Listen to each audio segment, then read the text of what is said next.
Hello, everybody, and welcome to Data Analysis using Microsoft Excel, Intermediate Level. This is Christopher Bruce on behalf of the International Association of Directors of Law Enforcement Standards and Training, as funded by the Texas Department of Transportation. My co-instructor for these lessons is Deborah Peel. Today we're going to be talking about intermediate analytical tools, some capabilities of Microsoft Excel that will take your analysis to the next level. Specifically, we're going to learn how to designate tables in a spreadsheet. We're going to use slicers to quickly filter data in those tables.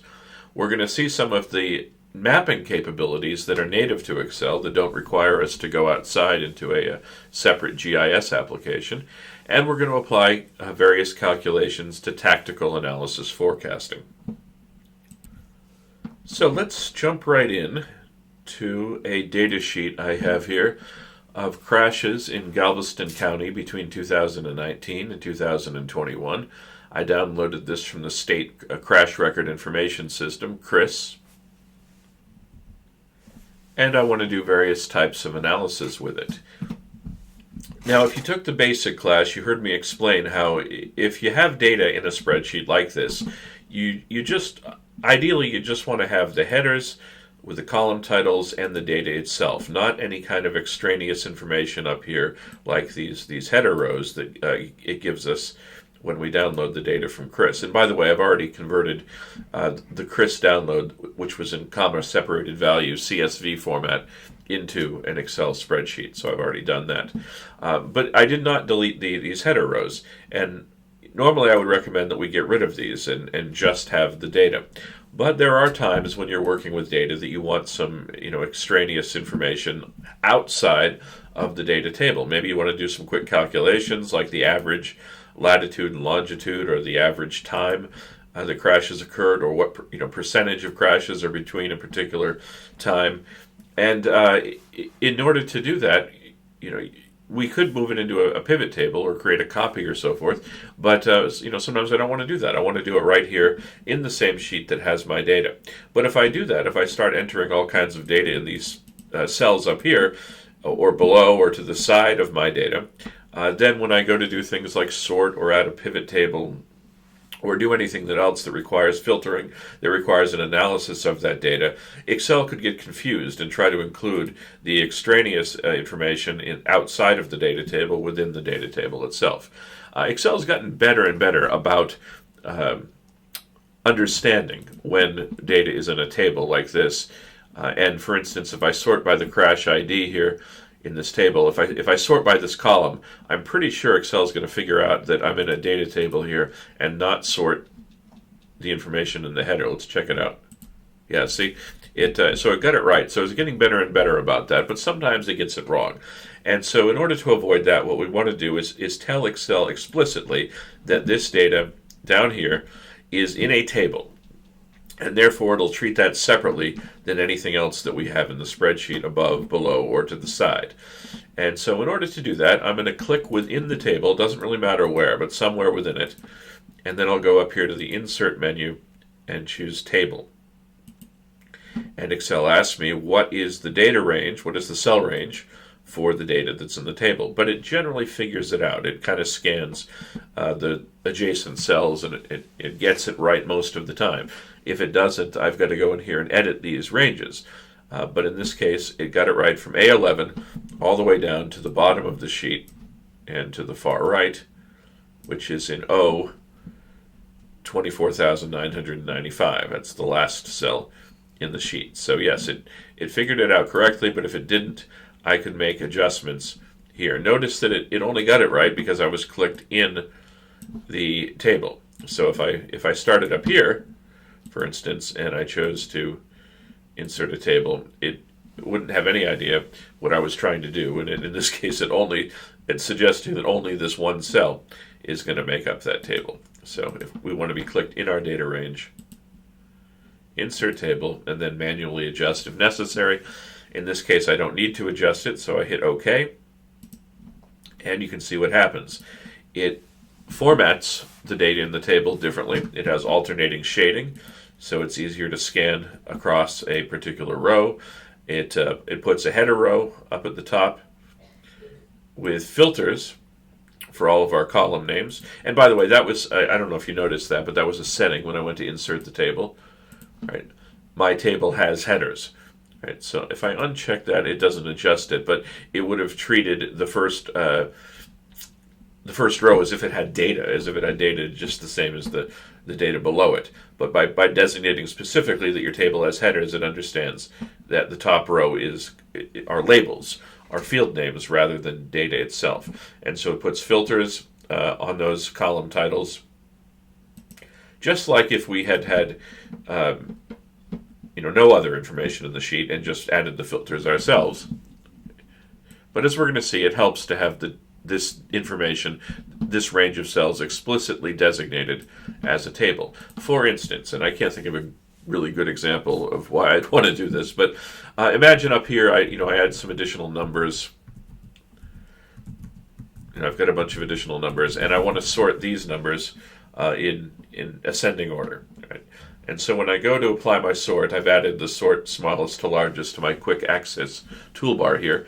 When I go to apply that and I click it, notice that it just sorts the data in these cells. It doesn't apply the sort to the data that's down here in the table because it recognizes the table as a different part of the sheet. If I'm clicked in the table similarly and I choose to sort in descending order by, say, the crash injury count, okay, notice that the data above didn't get caught up in that sort. It's kind of interesting. We have one crash here in 2019 that had 42 injuries. That must have made the news.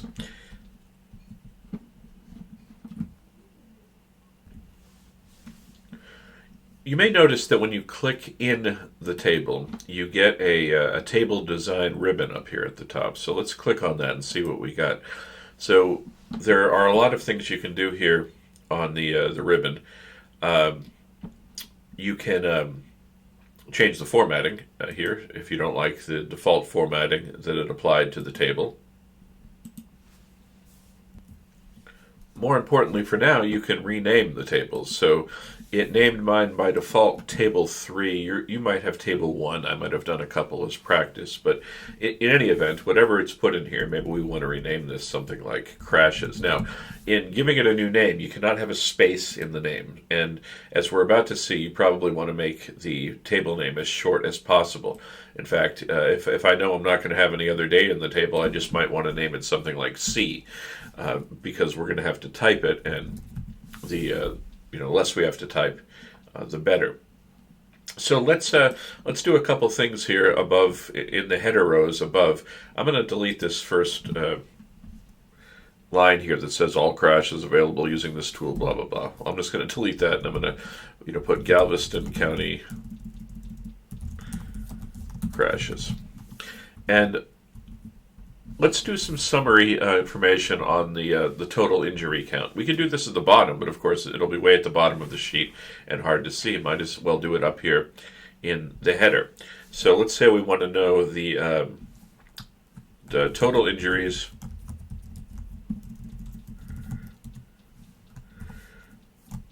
number of injuries, or the number of injury crashes rather. We'll expand that a little bit. The number of non-injury crashes,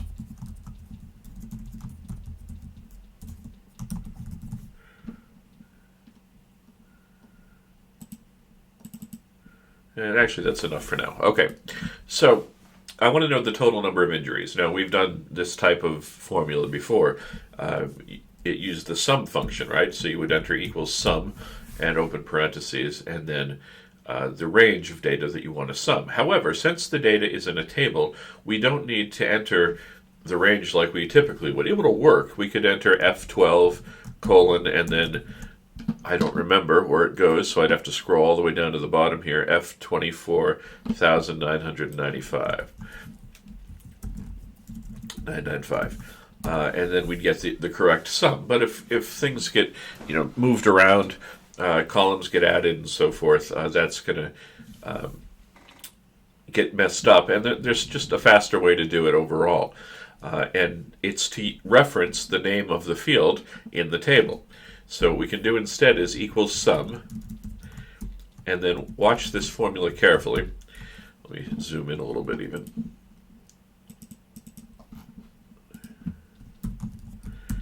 What we do is we give the name of the table, crashes, and notice it went and selected all the crashes down below, and then in brackets, the name of the column header that we want to sum.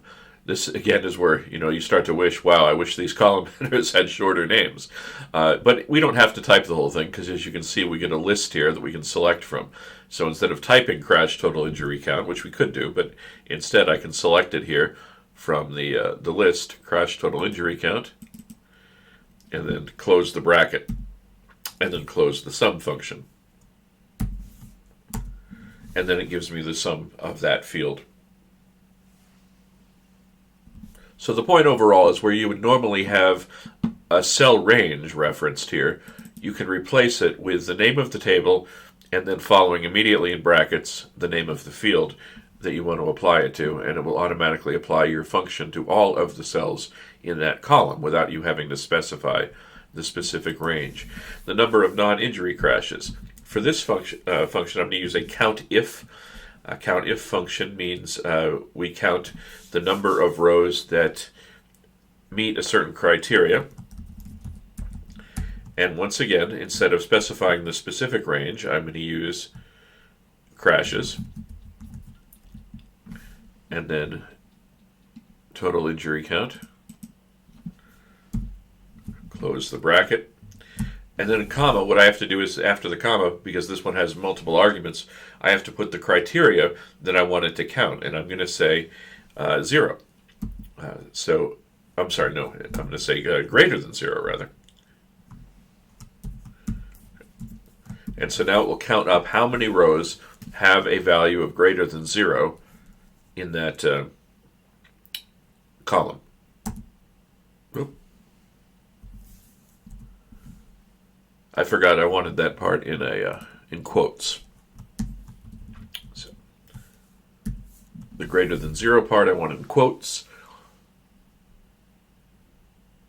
And then it will give me a count of the number of injury crashes that are greater than 0. And then I can do the non-injury crashes by saying COUNTIF. COUNTIF. And then again crashes and total injury count. In this case, I just want to count the ones that are 0.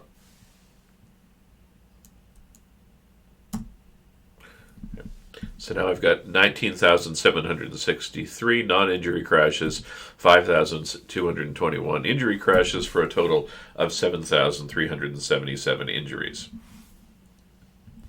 And because the data down here is in a table, I don't have to worry about the data up here getting lost when I go to sort it. COUNTIF is a fun function that can be used in text as well. We can count either specific text or the number of cells that have text, a certain text within them. For instance, let's say we're interested in the number of speed-related crashes in the data set. Well, the word speed can appear in the contributing factors column here in a number of different ways. Failed to control speed. I think there's also, I can't find one here, but I think there's other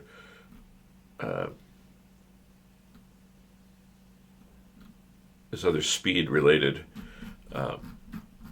causes in there. So if I want to count the number of cells that have the word speed anywhere within the contributing factors, I can use COUNTIF to do that. I simply apply it to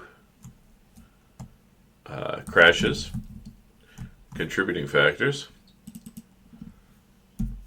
comma, and then within quotes and with asterisks around it, I'm going to put speed. So the asterisks are wildcards. It says, basically, if you put an asterisk after the string, it will say find anything that begins with this. If you put it before, it'll say find anything that ends with this. And on either side, you're saying find this word anywhere within that text string. And so what I'm asking is how many of these cells in this range have the word speed anywhere within the text string. And it tells me 7,760 do. The next thing we're going to do is filter this data a bit. And before I do that, I want to add some fields here that will help me with that filter. So we can add fields, of course, to tables the same way that we could add them if this was not specifically designated a table. So let's say I want to extract some data from this crash date. I'll throw in a couple of extra columns here. Notice that Excel automatically names them column 1, column 2, column 3, because you have to have something in the column header of a table. But I'll rename these year, month, and day of the week. And then these are formulas that we've already seen or should already know about. If you took the basic class or from your previous experience, you can simply use the year function to extract the year from the date. Notice that when I did that, it thinks that this column is a date, and I need to tell it, no, this is a general, or number I could have said, but either way. And the same thing for month here. So I can use the month function to extract the month from that date, but I need to tell it that that's meant to be a number, not a date.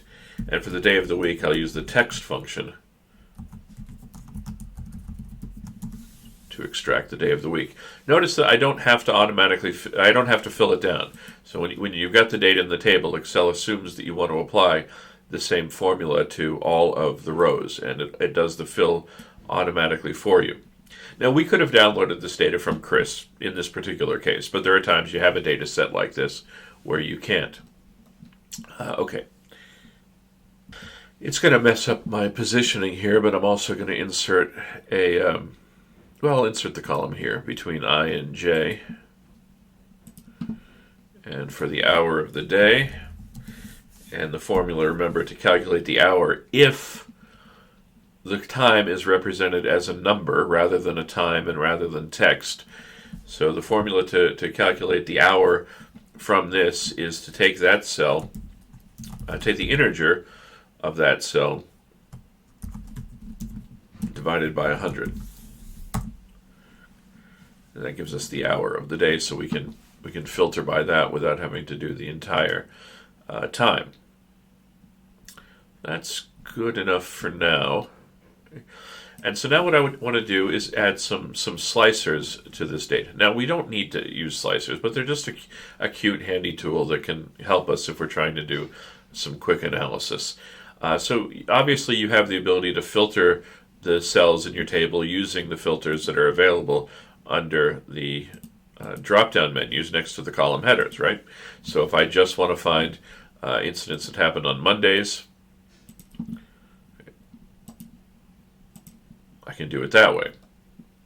And then when I'm done, and notice that it tells me down here at the bottom how many of the records match my filter. So 3519 happened on Mondays. And I can turn that off. And if I just want to find incidents that happened during the daytime, I could say where the hour is between 8 and 16. And there they are. I guess I really wanted 8 and 15, but either way. So we've done this before with those types of filters. A slicer is just a quicker way to give you the ability to filter without having to turn things on and off. It's not that much quicker, to be honest, but there's still a little bit fun. So I'm going to zoom out a bit before I do this. And then in order to get our slicers, what we're going to do is click within the table and then go to the table design ribbon here. And there is this option here to insert a slicer. Now a slicer is going to open up a separate box that that floats over the table. So we don't want to insert too many of them. But we'll pick some of the ones for the fields that we've added here.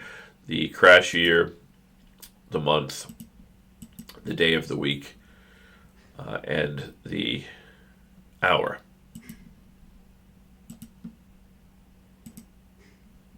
And notice it gives me these boxes, which I can then drag and put where I want, but they'll always float here above the table. And by clicking on the various values in here, I can then quickly filter the data that's in the table. So let's say I'm interested in crashes that occurred between midnight and 4 a.m. in the month of June in 2021. So I click on 2021, the month of June, which is 6, and then I can click on 0, 1, I can click on 0 and I think hold down the Shift key, yeah, and then click on 4, or I guess it would be 3. So click on 0, hold down the Shift key, and click on 3 to select everything in between. I could have also clicked on this multi-select button here, and with that active, then it will add whatever you click on to the selection. With it turned off, it just chooses that one thing. But either way, I can select multiple hours of the day. Now I can see that I've got 53 collisions that occurred in 2021 between those dates. Now it's not, there's a limited utility with crashes doing this, but if we had crime data, this is a really useful way to pick out patterns. By trying different filters with different criteria, MO criteria, type of crime, location, area, and so forth, it can help you narrow down the incidents that might be related to each other in some kind of pattern. So, no different than using the filters at the top of the columns, just a little bit quicker. When we're done and we want all of our data back, we can just click on these clear filters, and we'll select everything again. And I'm going to go ahead and get rid of these slicers by simply clicking on them and deleting them. All right, let's get into the fun part, mapping this data. We have the data here in X and Y, with X and Y coordinates, latitude and longitude, and I'd like to map this. So I'd like to see what this looks like visually, spatially. Let's start with a simple way to map if you know your jurisdiction well. Before we do this, I'm going to have to prepare this data a little bit. So I want the longitude field in front of the latitude field. So I'm going to cut that field here. I'm going to cut that column and then paste it or insert it in front of latitude. If your data already has the X coordinate in front of the Y coordinate, then you don't need to worry about that. And then I'm going to replace the words no data in here with blanks, because if Excel will get tripped up by the text in what should otherwise be a numeric field. So I'm going to select those columns and find no data and replace with, I'm sorry, I hit Control H just then, so Control H to replace, and then I search for no data and replace with nothing at all. Then replace all. And now I have blanks where we don't have any data. Now, this very simple map type is going to be a scatter plot based on the longitude and latitude. We'll see how it works in a second. But in order to make it, I need to select these two columns. If I was selecting the columns, if we didn't have a table and I was selecting the columns that way, this might even still work. But sometimes you want to select the columns that are just within the table.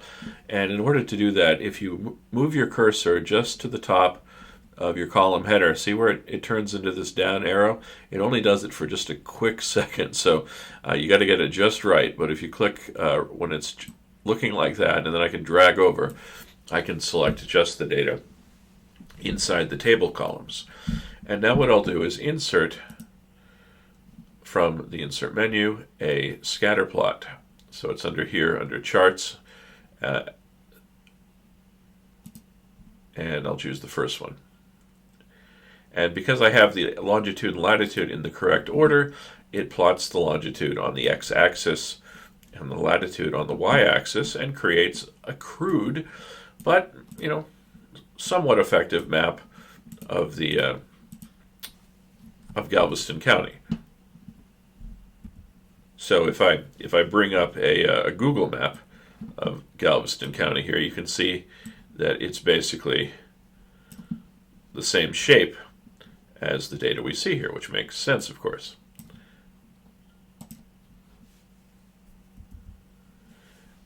Now, with 3 years worth of crashes on this chart here, that's a little bit too many for this to be any use at all, right? It just basically shows me the outline of the county.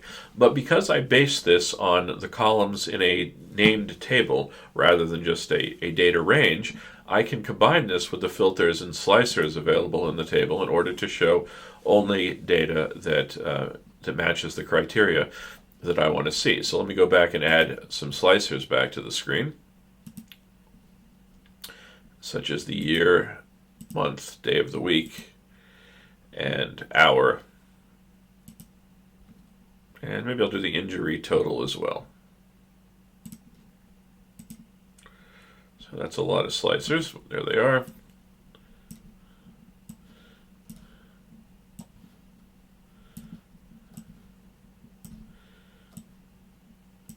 All right, so if I limit to what I'm looking at to just crashes that occurred in 2021, so this is, I had actually meant to add some more header rows to the top, shove the table down a bit, and that way, if I can remove the chart from the table, get it out of so no part of it is touching the table, the chart size shouldn't be affected by the changes in the number of rows being shown in the table. But let's see. Okay, so anyway, now we're seeing just crashes in 2021. Now we're seeing just crashes in July of 2021. Okay. And now we're seeing just crashes in July of 2021 that had any number of injuries. Whoops. I said any number of injuries. So the maximum was 6. Notice that these other ones are grayed out, meaning these are legitimate values in other rows, but not the ones that match the filters that we've already applied. Okay, so now I've got something that's a little bit more workable here. I can see the basic pattern of injury crashes as they cross the county. And again, imagine doing this with crime, right? You've got your burglaries for the last month, and you try different filters. You can kind of see where the different clusters of crime appear. It's a crude map. It doesn't have, obviously, there's no base map behind it. So therefore I can't do very much with it. I've got to know the city pretty well to understand how to sort of visualize how the street layout works, behind the scenes here. But it definitely seems to me that we have a cluster of injury crashes here, which is along the coast. If I can limit it to just, weekends, for instance. Right?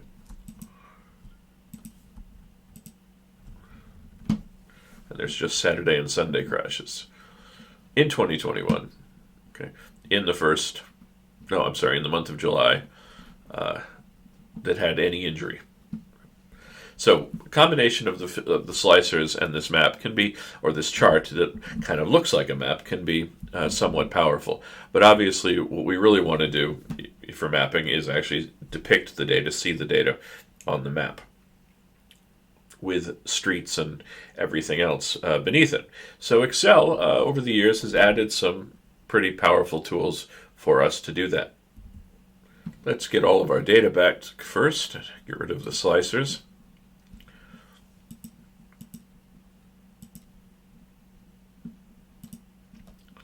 Oh, Excel's crashing on me.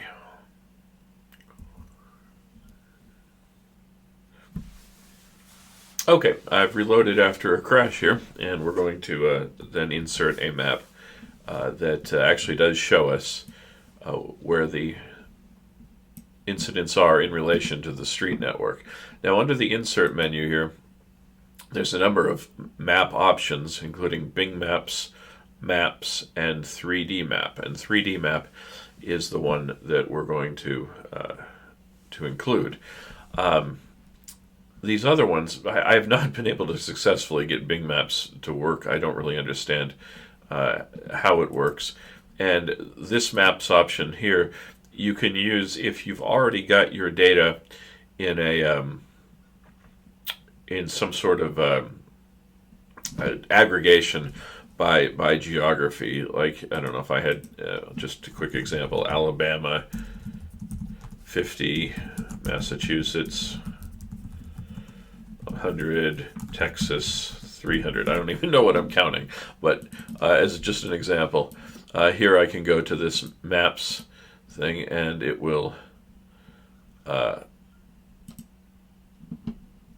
create this, as you can see, this choropleth map, basically, that shows me the relative values of each of the three states. You can also do this with cities in a same state. For instance, if I did city, state, total, and we did Dallas, Texas, Houston, Texas, Austin, Texas, then I can insert a map that will again depict those relative counts. All right, so Dallas, Houston, Austin, but there, in working for an individual city, there's limited times that you want to create a map like this. It really doesn't work down at incident level data at the city level. So that's not the option that we would typically want to use for mapping, although it is quite useful. The one we're going to go to is on insert and then 3D maps. And you've got to have your data with very specific addresses or in with longitude and latitude. But as long as we've got longitude, latitude here, then, and I'm going to show you later on in the third class how you might be able to get those if you don't already have them in your data set. But for now, we're going to insert a 3D map. And you might have to enable something in order to do that along the way. But what it does is it opens your data in a separate 3D map application, basically. All right. And then there's a lot of fun stuff you can do in here. So let's look at some of the options here. So by default, we're seeing sort of a square where there are, for each individual crash, basically, based on the X and Y coordinates that come from the data set. And you can do a number of things over here on this pane. They're kind of similar to a pivot table, I guess, in a way. So, for instance, we can add a category field in order to differentiate the dots by a particular category. Back in the data set, I should have added something that would be more useful here, like I don't know whether it was speed related or alcohol related or something like that. But I'll add the let's say the injury count to the category list. So I click and drag it there, or I can just click add field here and choose it. But either way, when you make something a category, it then gives you a unique symbol style, unique color in this case, for each value within that category. As you can see, with the total number of crashes, it's a little bit too many. I don't have a good category field, to be honest here. Like I say, I should have added one, but that's what the category field does. You can do what's called a height variable. The reason it's called a 3D map is because you can literally make it look 3D. So if I add the injury count to the height variable, for instance, I can then, as you can see, use these arrows to turn, make the view oblique so that I can actually see the height of the boxes. So what does the height represent? Well, it represents the number of crashes at that location, at that pair of coordinates. And so we've got a couple of intersections here that have like 45 injuries, 31 injuries, and so forth. And right now it's doing the sum of that. I could add just add the crash ID as the height field here, and count it rather than sum it. And so now you can see the count of crashes at each pair of coordinates, each very specific location. Now, right now, this is being represented by what's called a stacked bar chart, so that it's a bar that gets higher. We could instead represent it as a graduated symbol, a dot that gets bigger, right? And you can change the color of that down here under the layer options. Now, in this case, the dot gets so big that it just overwhelms the area, and it's not really helpful. Of course, nothing's really helpful with this many crashes on the screen at once, but that we can change that too with the filters. So there's a filter option here, and I can add filters for things like year,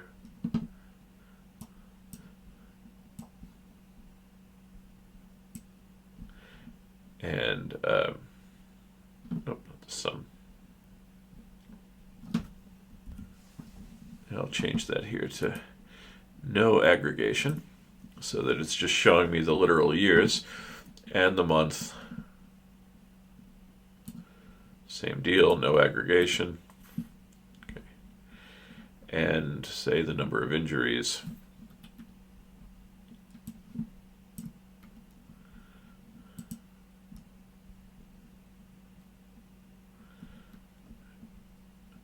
And so I can then use these filters to, so let's say, where did that one with 45 injuries occur?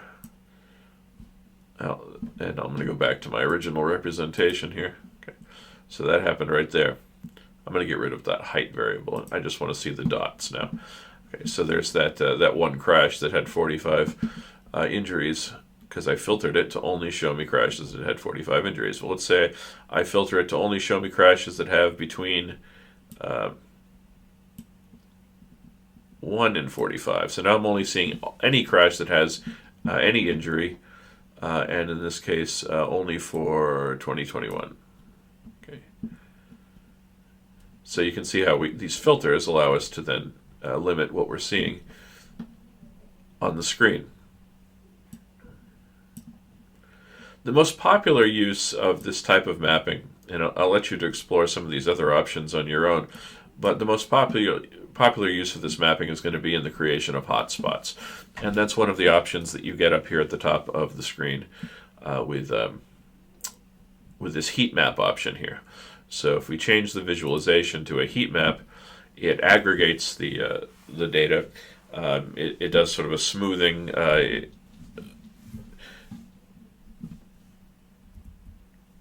And overall, you end up with basically a risk map of where crashes are occurring. It's not as good as a similar map that you would create in a proper GIS program, where you could actually adjust the settings used to create the heat map, but it's not so bad. And as you zoom in, it rescales the hotspots to make sense at the zoom level that you're at. So again, we can then add filters to this. So if I want to see where my crash hotspots are just for 2021 and just for injury crashes,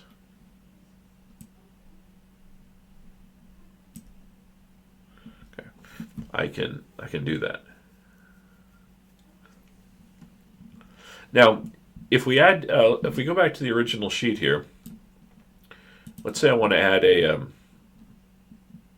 a cell to indicate whether the crash was speed related. So we can do a speed specific enforcement. So I'll add a column here after the contributing factors, and we'll call this one speed.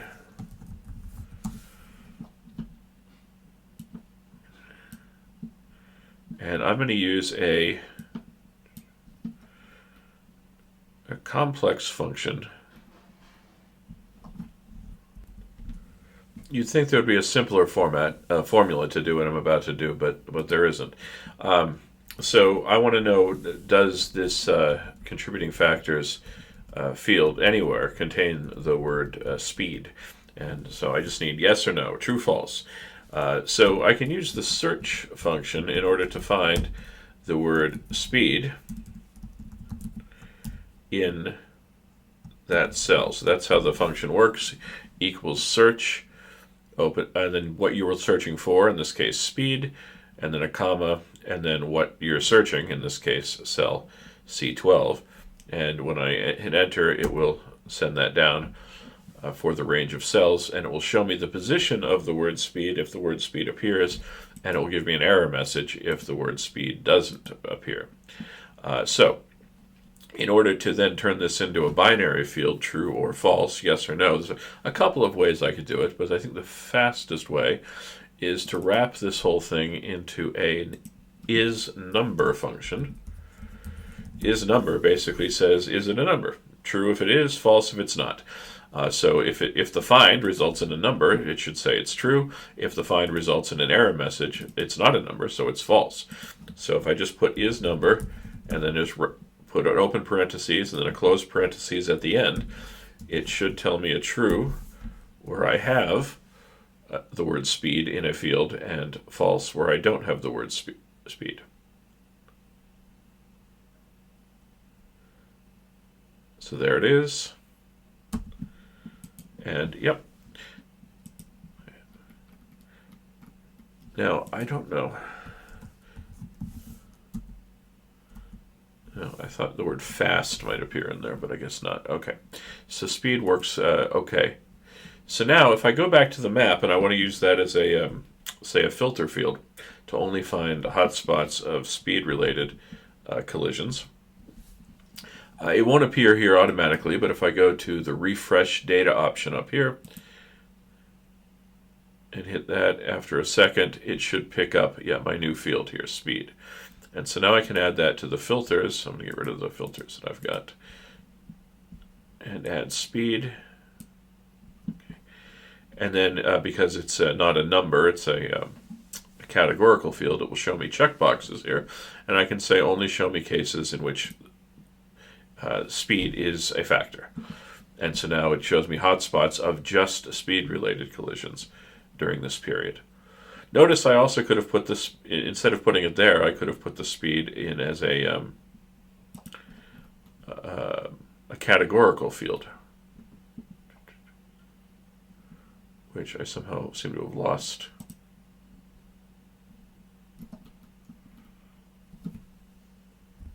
Oh, right. Obviously, that doesn't make sense for a hotspot map. So I got to go back to my original map display. Now I can add speed if I wanted to as a category field and differentiate speed and non-speed related collisions with different colors here on the map. That's about the gist of it. So I think most of you will probably end up playing with the hotspot options here, and then just maybe using filters to identify hotspots for different time periods and maybe different days of the week, different shifts, different causal factors, and that can help you identify where you need to be deploying officers to intercede in the most crashes. This does not replace a proper GIS, and a good analyst really needs to learn how to use a proper GIS, but it does provide you some pretty advanced options that certainly weren't there a few years ago in Excel. For the last thing that we're going to do today, I'm going to switch data sets entirely and get out of this one and open up a spreadsheet that's in your sample data called temporal spatial forecasting. This is a spreadsheet that I use in tactical analysis classes to teach forecasting methods. And we're not going to have time to work through all of the tabs down at the bottom, although in your sample data I've given you a version of this with all of those tabs completed if you want to take a look at them. But overall I'll have to refer you to tactical analysis training specifically to get more out of this. But at least I wanted to show on this first tab here how the formulas that we've been learning can come together to help you forecast when you have a crime series. So basically when you're working with a crime series, you've got multiple incidents that are related and you think it's the same person or group of people working together who are committing them. There are a number of things you might do to try to predict when and where the incidents are going to happen next based on the past pattern. And basically what you have to do for every series is construct sort of a model that that tries to to take the past pattern and forecast it to the future. So you've got to create a model that best fits essentially how the past pattern is working. And we'll take a look down at the bottom at a couple of scenarios where different models that you can create basically will work in different circumstances. So we've got here a series in which this person's robbing convenience stores. And we're just going to focus on temporal forecasting for this one, on time-based forecasting. But the first question that I typically want to ask when I'm doing a forecast is what's the interval between the events? How much time has elapsed basically between the events?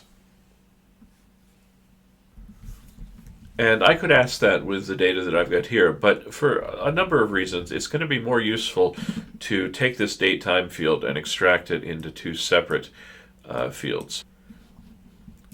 So I'm going to add two columns here called date and time, and take just the date and time parts of this combined column that has the date and time. Now, to understand how the formulas I'm about to enter work, you have to understand how Excel stores dates and times behind the scenes in the first place. So here we have a combined date time field, and it's displaying it in what we recognize as a date time using the 24-hour clock. But this is not how Excel actually thinks of this data or how it stores it behind the scenes. If I change it up here to a general format, that's how Excel actually thinks of this data, how it's actually storing it, as an integer with a decimal place. And what do these integers mean? Well, the integer part, in this case 44,782, is the number of days that have elapsed since January 1st, 1900. Okay. And then the decimal part is the proportion of the 24-hour day, basically. So at noon will be 0.5, because that's halfway between midnight and midnight. So in order to get the date and time separately, therefore, what I have to do over here is tell it to just consider the integer part, or just consider the decimal part of the combined date time field. So if over here in the date field I type in equals int and then b4, I'm telling it just take the integer part, just the whole date part out of B4. Now it's going to give me a number, but we can change that in just a second. So when I hit enter, oh, I'm sorry. I thought it was going to display it as a number, but it didn't. It displayed it as a date with a 00 time, and that'll work fine. But I'm going to change it to only show me the date, short date. And for the time part, to just get the time separately from the date, I need to take the opposite of the integer, just the decimal part. Well, there is no formula to there's no function like there is int to just take the decimal part.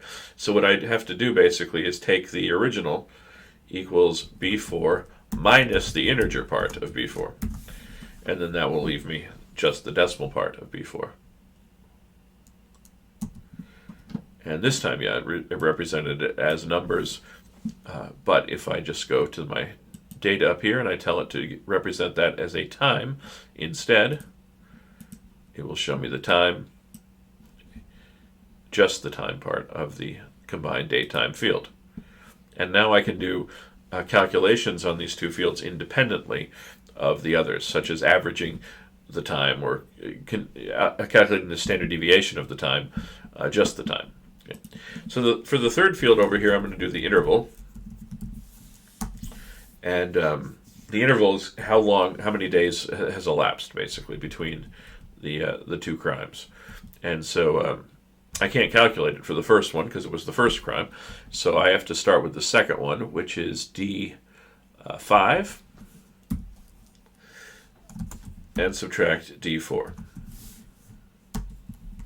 And again, it's giving me the result in dates because just of how that column was formatted by default, but I can change it to general, and I'll get what I want, which is the number of days that elapsed between each incident. Okay, so we've got 16 days rather at the outside, and only 1 day at the quickest turnaround that we had.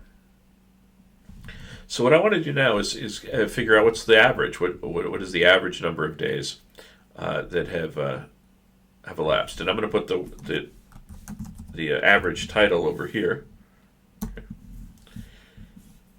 and because I also want to calculate the average time. So we'll do average, and I'm going to calculate the average time, E4 to E17. Notice I could have designated this bit of the spreadsheet as a table and made it a little bit easier on myself to do the calculations by just referring to the column. And then I'll just fill it across, so that it will apply the same average to the interval, only it thinks I want to format that as a time, so I'm going to change it back to a general. And then basically we have 7.5 days between average incidents. But as you remember from maybe threshold analysis, the average by itself isn't all that meaningful. We also want to calculate the standard deviation. How much does the typical incident deviate from the average? And so we'll do stdev dot p from E4 to E17. And again, I'll format that as a time. And it says the average standard deviation is 1 hour and 7 minutes. And for the interval,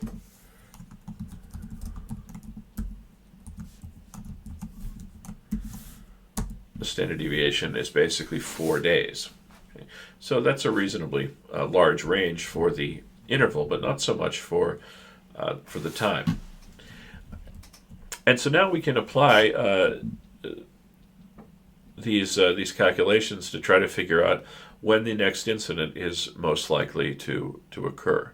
I actually wanted to move these over to here, I guess. So what I want to do is calculate the lower, well, let's do the minimum window. We'll just call it minimum. Lower, average, upper, and maximum. Okay. So basically what we want to calculate here is the total range of the series. If the offender never deviates at all from anything he's done in the past, what is the minimum and maximum that we would expect for the next event? And then for the lower is going to be and upper are going to be a 1 standard deviation range from what the offender typically does, and then the average will be right in the middle. All right, and so we didn't calculate the minimum and the maximum separately here, so I'll have to make these part of the formula. But basically what I want to do is take the last hit here on November 14th, 2022, and apply, all right, if he strikes the minimum amount of time he's ever struck, what would he do next? Now, obviously, we can, in our heads, we'll add 1 to that and say November 15th, 2022. But it helps to do it as a formula in case we add more incidents to the series, or we decide that we were wrong about some of the dates or something like that. Right? So we'll just do it formulaically to make sure everything gets updated when the data gets updated. And so the minimum amount of time we're going to do is take the date of his last hit, November 14th, and add the minimum of this range.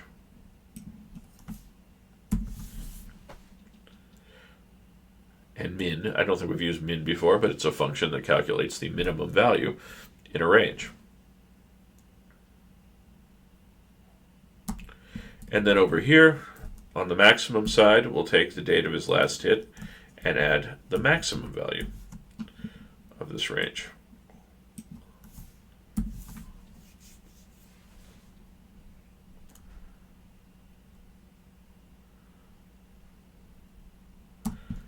And here where it says average, we'll take the date of the last hit and add the average, which we've already calculated, so I don't need to go and calculate that again.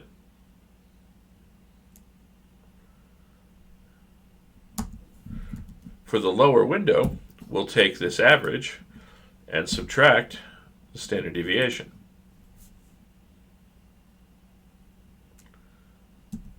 And for the upper window, we'll take this average and add the standard deviation.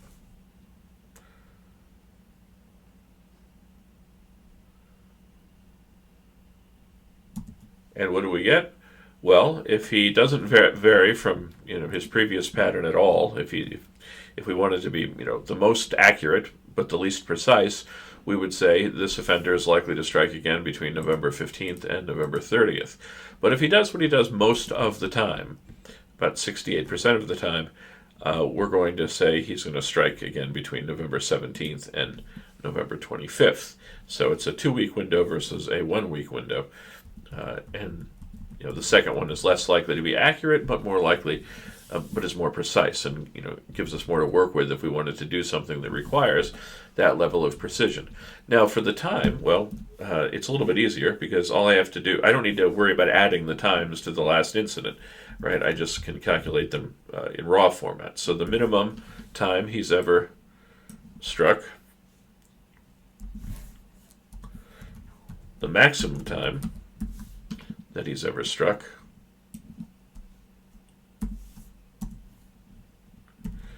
the average we've already calculated, and the lower window is going to be that average minus 1 standard deviation. And the upper window is going to be that average plus 1 standard deviation. And so now what we see is if he doesn't vary his past pattern at all, he'll strike again between 5:40 p.m. and 10:20 p.m. If he does what he does most of the time, it'll be between 6:01 p.m. and 8:16 p.m. And obviously, when I put this in any kind of bulletin, I'm not going to be that precise with the times, right? I'll say 6 to 8:30 or something like that in order to, not to be such a nerd. Now, the one thing we haven't considered here is the day of the week. So if I go back up here and add the day of the week, you remember that we can extract that with the text function. Oops, I forgot the DDD part. There we go.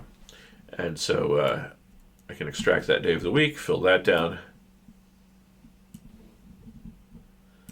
get rid of these ones where it's applying it to nothing, and we can see that he does seem to like Tuesdays a lot, and a couple of Wednesdays, just a couple on the weekend, Saturday, Sunday, Wednesday, Monday, but that Tuesday is a very strong preference. And so although we've got a 2-week range or a week-long range, we can prioritize Tuesdays within this range in order to narrow things down a little bit more for this particular forecast. So that's a really, really quick review of a fairly complex subject. As you can see, there's lots of other scenarios that you might want to apply this type of modeling to. I've included a version of this spreadsheet in your course, in your sample data folder, that has all the calculations done for a variety of different scenarios with a little bit of an explanation about what's happening in those scenarios, including calculations to do heuristic analysis and some spatial forecasting. This might not be terribly understandable without a related class, but I at least wanted to introduce the subject. And there's some additional training we can talk about on tactical analysis if you're interested in learning about these subjects a little bit more. For now, what I'd like you to do for the next session is replicate the things that we did with the crash data sheet with a crime or crash data set of your own with at least 3 years worth of data and with X and Y coordinates. Write some formulas to extract some key information or key fields from the data set, designate a part of the data set as a table, and add at least 3 slicers, play around with those, and then map the incidents in the 3D mapping tool and try to identify hotspots. If you need any help, both Deborah Peel and I are available to assist you. Here is our contact information by both telephone and email. And remember, we're assigned a certain number of office hours for these classes. So if you're not using them, the money's just going to waste. So make sure that you get in touch with us and use us for things that you're running into problems with. This is a pretty advanced stuff, so it's not uncommon to run into problems that I couldn't anticipate for the purposes of this video. So don't feel like you've done anything wrong necessarily if things don't work exactly the same way for you that they worked for me. I look forward to seeing you on the live session, and we'll wrap up in the next session by talking about some ways that Excel can help us automate certain things, including linking to other applications and doing some data cleaning in Excel itself. I look forward to it, and we'll see you soon.